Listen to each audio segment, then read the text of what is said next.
Hi friends, welcome to the Shits and Gigs podcast where we keep the vibe high, the humor gets raunchy, and things get spicy when we talk about food. I'm your host Meg, and I'm here with my friend Kristy today. Hi. We had just crossed paths at the nutrition clubs way back when. I think during one of your surrogacies, actually, yeah, probably right? within the last 10 years. Yeah, so Kristy's here today because we're going to chat on the scoop about surrogacy. I just found out, done it twice. I thought she had only done it once. No, twice. And this is just something I've always kind of been curious about, more so now that I'm already a mom, and like my biggest fear right now is having another kid. So, but I absolutely love being pregnant. So surrogacy has kind of been something that I had been considering. Because then I get the joy of being pregnant again, but none of the responsibility that comes with it. Exactly. So, and then you're also obviously giving the biggest gift to a family. So Kristy is an ICU nurse by day, yes. But we're going to chat about her past with surrogacy, how she got into it and everything. And I guess we'll just warm things up with figuring out how you decided to go that route. Like what kind of poked your interest with surrogacy, or how did you get into looking into things? So I worked night shift, and I'd always be on looking at like Craigslist and stuff, like looking at different things like that.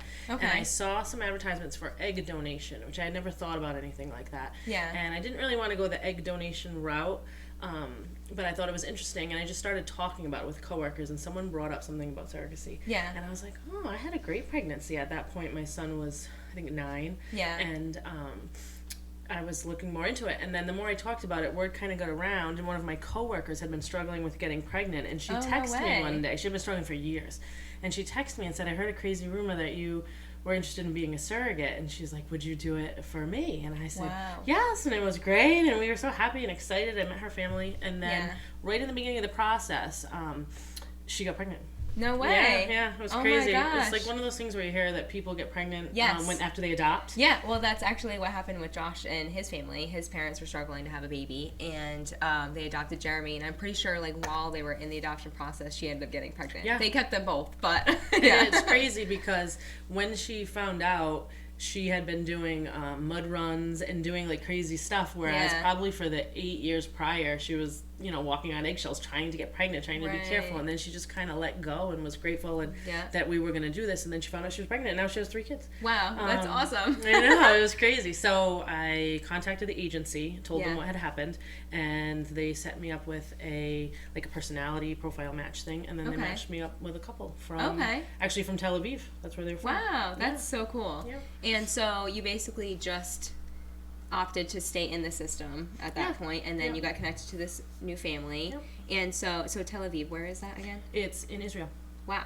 Yeah. So how does that work? So I know. So this couple, this amazing couple, researched what IVF doctor they wanted to work with. And wanted to work with an exceptional doctor in California. Mm-hmm. But they have friends and family that live in New York. So they wanted someone on this side of the country because they knew they're very smart. They knew they could take a straight flight from Israel to New York. And they could stay in New York with friends and family, but then visit, with the surrogate.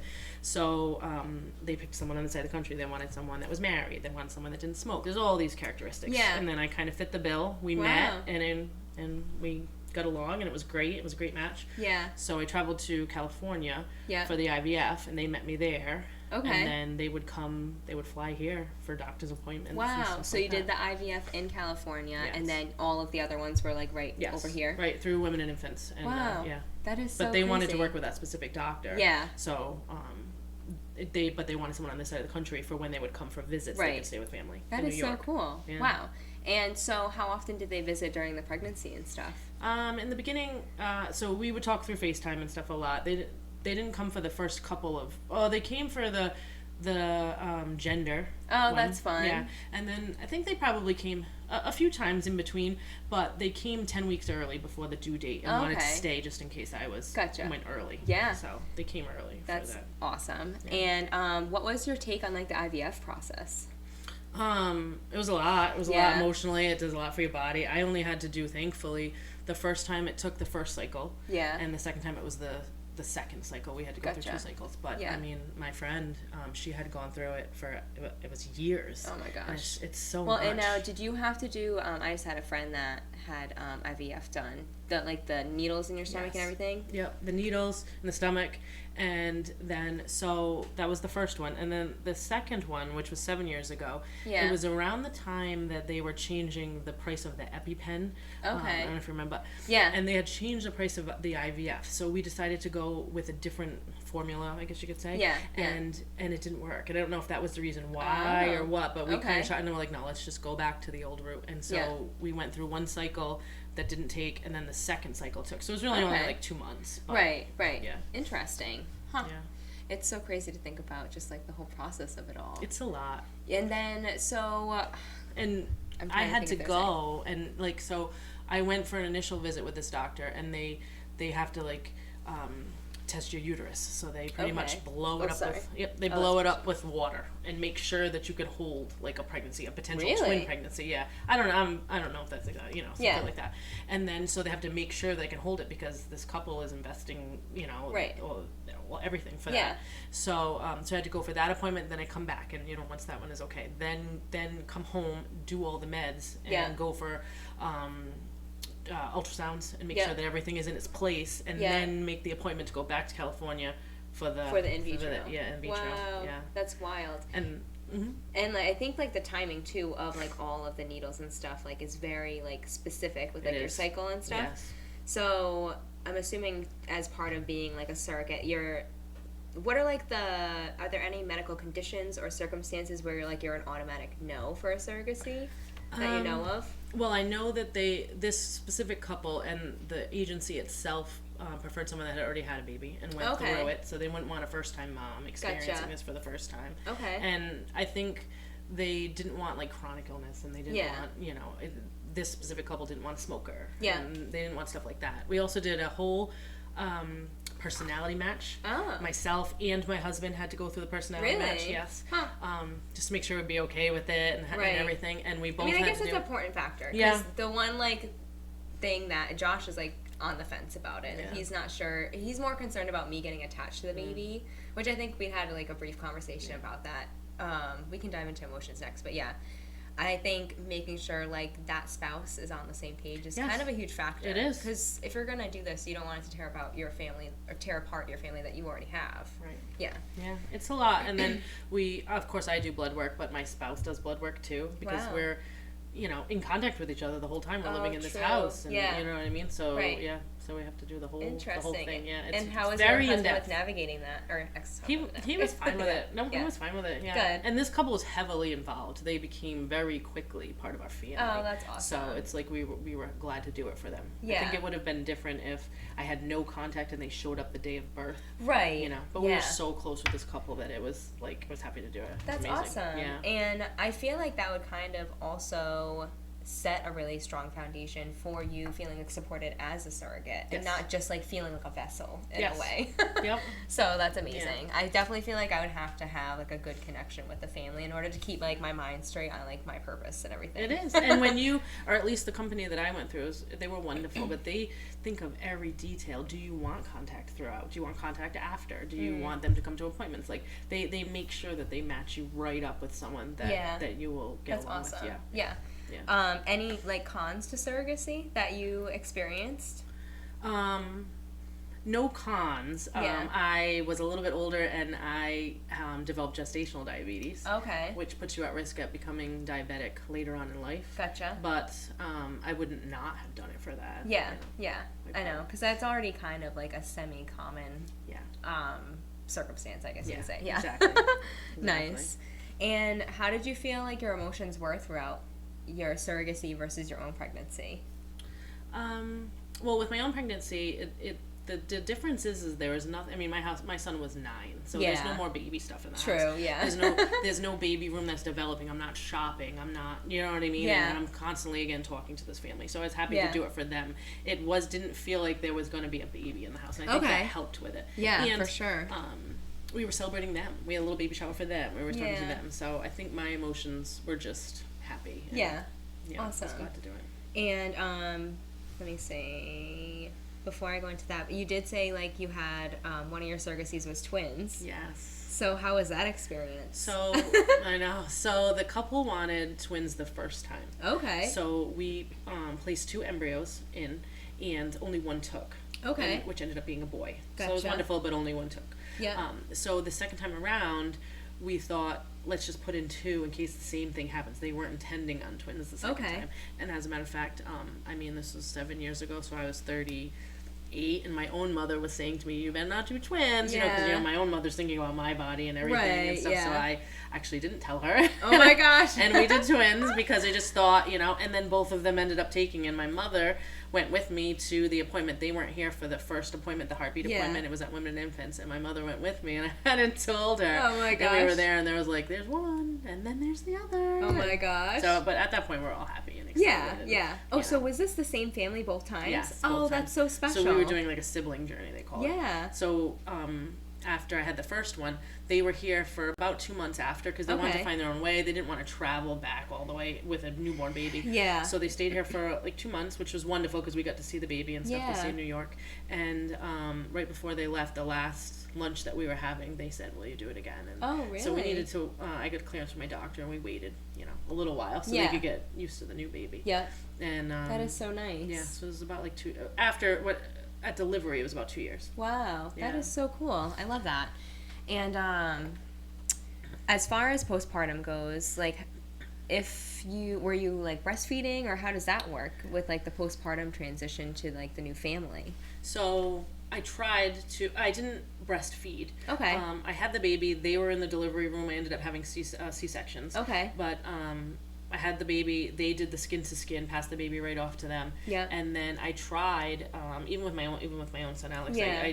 I couldn't breastfeed. I don't know, my milk didn't take. Yeah. But I still tried. I did about 1 bottle with both of them. But it's hard, they say, because I didn't have a baby there. Right. Your body's like confused. So I was trying the tricks. Like the nurses were great. I had onesies and little towels. So I'm trying to smell the towel while I'm doing it and stuff. So I did get like a little bit, but not as much. Probably as if I had the baby right on. Yeah, because I mean, it's all instinctual in a way, so your body's just confused at that point. Yeah. That's so cool that you were able to provide that. That's so neat. And, and then I'm assuming that was like the extent of it. You didn't like do any additional pumping or anything like that. No, I tried, but I didn't. It just didn't happen. Yeah, I tried at home and stuff, but I didn't. I got a little bit, and then we would visit, and I would give that to them. I'd freeze it and gave it to them while they were here, but it really didn't amount to much. But some. Yeah, at least you tried. I'm sure they appreciated that, and hopefully they weren't disappointed. No. Yeah. No. I mean, you never know. I feel like they thought it was wonderful. They were grateful for everything. Good. Like, we'll take it. That's awesome. Anything. Yeah. Good. Really wonderful. I love that. What a special experience for you. And do you still keep in touch with the families and everything? Yes. Oh, yes. Yep. Yeah. We had our own private Facebook page. Yeah. So we can post and family can post. Oh. And then we go back and forth through Messenger and and video calls like FaceTime and stuff. That is so neat. And they live in London. Wow. So, yeah. And now do they always travel around? Is that why they're like all over the world, or? They travel a lot. Wow. Yeah. So cool. They just moved from Israel to London. So, yeah. Nice. Have you gotten to see the kids in person? I saw the first baby. He came when I was delivering the twins. Oh, so the parents came, one of the grandparents came to help out. Yeah. And they brought the baby, so he was 2 then. Oh, so that must have been so crazy for you. It was. And it's crazy, too, that he didn't speak English. Oh, right. Because he spoke Hebrew. That is quite So our own kids and family would be saying, "Do you want a drink? Do you want to go to the bathroom?" Something, and they didn't know. He's like, "What are you even talking about?" So we learned some Hebrew and Very cool. and stuff, And then so I haven't seen the twins in person yet. They're 7 now. Yeah. But we're hoping maybe in April they were thinking of taking holiday. Coming here. Yeah, that is so neat. Yeah. And I guess as far as the surrogacy journey goes, if people are curious, any like top tips that you would have wished you'd known either going into it or like now that you've been through it, you would advise people on? I definitely think that your husband, partner, whoever should be on board, and your family, and I think that matching up with the right company that matches you with the couple is really good. Do you happen to remember the name of the company? It was called Worldwide Surrogacy. Okay. And it was in Connecticut. And I never met anyone in person, but they were wonderful. I had, you get, there, it's like a law office. Okay. And the person calls you and checks on you and sends you stuff, and they're wonderful. Straightforward. Very straightforward. That's awesome. Yeah. And it seems like you didn't really have to like chase the doctors or anything. Everything was kind of just like, sign here, show up here. Yeah, and it was all. Yes, they're very. They have it all down pat. I was though the first surrogate to ever deliver at Kent Hospital. Oh, really? Yeah. So they had to call women and infants, and we actually had to meet with administration to develop policies because at Kent, or at most hospitals, it's a 3-band system: baby, mom, and dad. Right. But in this case, we had baby, mom, technically being me. Yeah. The other 2 parents. Right. So there's 2 extra bands. Yeah. Where does my husband at the time fall into it? Because he, who gets to go into the nursery, who doesn't? Usually only one parent goes into the nursery, but it was a lot of security and risk things that we had to go through. So that was kind of interesting to have to meet along the way. We had a few meetings with administration to develop policies. That's very interesting. Yeah. I actually, out of all the things, I have heard that their labor and delivery is quite impressive. Yeah. It's very... it's very small and very, I don't know, like personal. Yeah, that's And nice. Of course, this going on, they loved it. They loved the couple. They loved the fact that we were doing it. It was like all a buzz. And actually, I had breezed over birth stories. Not that I have to go into both of them in depth, but how does it work with like your partner and then like the other parents? Did your husband also get to go into the delivery room or no? So with a C-section, because it's a surgical room, it's an OR. They only let one person in because it has to be sterile and everything. Right. So I don't know, for anyone that hasn't had C-section, they usually have a little room off to the side with a window, so they could stay. So when I had the first one, I went in with my husband, was right there, and then the couple was pretty much in the room, but they were in the little section where they weigh the baby, so they could see everything happening. They were all scrubbed up and everything through the window, so they weren't at the bedside holding my hand, but they were in the room. Yeah. And then as soon as the baby came out, they gave it to them, and they did skin to skin and everything. So for the second one, my husband had actually had surgery, so he couldn't be in the room, so my mother came. Okay. And then the team, we were worried because it was like they weren't going to let the parents come in because it was 2. They had to have 2 teams for the twins. They have 2 separate whole surgeries. Okay. But the morning of, the nurses advocated, and everyone just was like, just let them in. Oh, that's so they came in and they got to be there for the whole thing and saw both twins come out. Oh, wow. That's so special. I love that. So amazing. And you felt fully supported during birth as well? Oh, yeah. For both of those? Yeah. Well, because I know, like, I was huge when I was going through like my pregnancy and stuff. Advocacy, I heard, is like everything in the birth space because unfortunately, unless you educate yourself, things like slip through the cracks sometimes. Yeah. So that was like knowledge was power. I was like nesting with knowledge is what I called it when I was pregnant because it was just you didn't know what to expect, and I just wanted full control over that space and like having that moment with my body, which luckily I did have like a beautiful birth. So I would totally do it again, but I just am not about that responsibility right now. And let me tell you, a twin pregnancy, 9 years after, my son's not, so it was like, it was so much longer after, and I was so tired, and I actually went 38, and I think it was 38 and 6, and most twin pregnancies only go to like 36 weeks. I was going to say, I feel like that's late for a twin. We were just going to leave them in as long as they wanted to. Both times I was overdue, and they said just leave them in, and the brain development and everything. So by the time those 2 came out, I was glad that they came out, and the couple took them, and I had a nice night, and we had 2 rooms right across from each other. You could rest as much as you wanted. Yeah, it was great. It was great.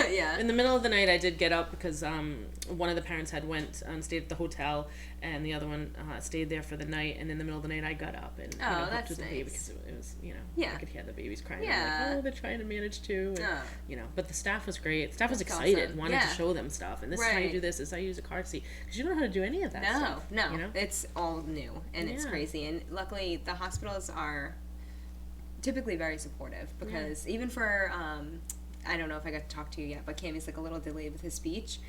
And I don't know if it's just like our practice or if it's atypical to do this, but they don't give you like in between each appointment. I feel like we should get like a piece of paper with like expectation, because you just don't know until you get up to that next appointment and you're like, oh, like they're not saying 2 words yet. I said no, because I didn't know that was really the expectation. But I don't know, I just feel like the motherhood or just parenting space can be so free-flowing, which is good, but also at fault sometimes when it comes to certain things. So I'm so glad you had an incredible experience. I mean, I don't know if there's any other questions to ask about surrogacy. Is there anything else that you would want to mention about it? I just want to say that even though, of course, the first thing everyone says is what an amazing gift you give that family. But having not small children, but younger kids, it was amazing for my family as well to see that you could do that and that you could give the gift and how happy they were to do it. So just as great as it was for them, it was an amazing gift for me to be able to show that like generosity or just that caring. Like we didn't know these people when we started, and now they're family. Right. They wouldn't have had a family if it wasn't for us. And that's so special. Definitely, I think stuff like that is lacking nowadays. So it is a great lesson. And our whole family rallied. My mother is their surrogate grandmother and aunts and uncles, and we've had celebrations for them. So I love really that. Wonderful. That's amazing. To wrap up the episode, I just started doing this with my guests, some perspectives questions. I am just like a naturally curious person, and I think it's amazing that we all live the same 24 hours, but our lives are completely different. So I figured I'd ask each guest this like set of 3 questions just to gain some perspective. Okay. So to kick things off, what do you believe is your natural born gift or talent? I think I have a gift for I think I have a gift for simplifying things. And even in my nursing practice, I have a way of explaining things so that patients, family, and even student nurses can understand them. I kind of simplify everything and break it down, and people are appreciative of that. So I think putting it on a level that everyone can understand and making everyone comfortable. Right. Like a level of empathy, like communication. And just understanding. Sometimes people use big words, or sometimes people can't relate to what you're talking about. And I feel like, I really truly feel like if you understand the reason why you're doing something, you're more apt to do it, not just because someone told you to do it. Absolutely. So. Yeah, I love that. And obviously such a great gift for the field that you're in. Go you. It works for me. How about your number one fear? My number one fear? It's a tricky one. Definitely not travel. This girl just came off the plane yesterday. I'm not afraid of flying.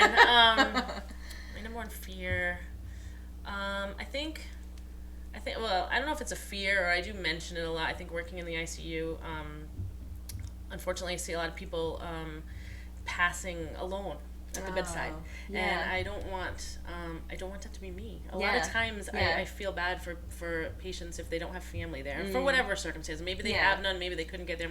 No blame. Right. But a lot of times after, and if no one is there, just so anyone listening, if you can't get to your family, there's wonderful nurses that are always someone is always at the bedside with a loved one. But a lot of times I'll say, I don't want that to be me. I want there to be someone there. So. It's actually special that you said that, because I just mentioned to you that we lost my father-in-law this past weekend. And we believe, died peacefully at home. And obviously my mother-in-law is going to have her own feelings on that, because she was also home, and she has like that guilt. But we just try and find peace that he was at home with his people, essentially. Comfortable. Yep, in his own bed. Because he wasn't feeling that well, and we think he had a feeling if he went to a hospital, he would have to stay there kind of thing. And I just keep trying to remind myself, like, he was at home and not like alone in a hospital. That was like my worst fear for him. How much more comfortable can you be than in your own home, with your wife close by in your own bed? It doesn't get better than that. So that was pretty crazy. Thanks for saying that. And last question, what is something you've experienced that has shaped the way you show up, other than surrogacy? Because obviously that's going to impact the way you show up, I feel. But something that's happened that shaped the way I show up. I'm trying to think of a specific thing. Oh gosh, that's like a tricky one, it right? Is. Well, I was just thinking how even today I showed up with a plant. I think like throughout. I don't know if it's a specific thing, but I've just grown up and been, I don't know, taught or experienced or witnessed to like generosity and hosting and people. I could totally see that for you. You just bring something, or even if it's something little, or just I don't know, just showing thanks or something. So I try to not ever show up empty-handed. Yes, I love that. That's very special. And again, something that lacks nowadays. So that like level of respect is something that I also try to uphold, because I don't know, when we were growing up, although we didn't like the dynamic of us and our parents when we were growing up and into it, like now you see it and there's just no dynamic and it's crazy. I'm like hanging on to that as much as I can with our son. And I mean, you do a beautiful job with your son too. You guys have an awesome relationship. And I just had this conversation with my son too. I forgot what we were talking about, but we were just talking about I think pride in your work and your appearance, whether it be not the way you dress, but or the way you appear into a place. You bring something with you. You bring some flowers. You bring a little gift. Just you bring a gesture. Right. And we were talking about something, and he didn't see that in someone, and I said, well, not everyone is like, not everyone does that. And he said, you know what, I learned that from you, and you do that, and I do that, and so I think it's just about being grateful. Right. Doesn't matter what it is, how small the gesture is, but just a kind, thoughtful gesture. Right, absolutely. I am 100% on the same boat with that. Well, cheers to being an awesome person. Yes, cheers. And thank you so much for sharing your experience. I guess, welcome. I don't know if I'm supposed to cheers with water, but no. stay hydrated. Thanks, girl. Sure.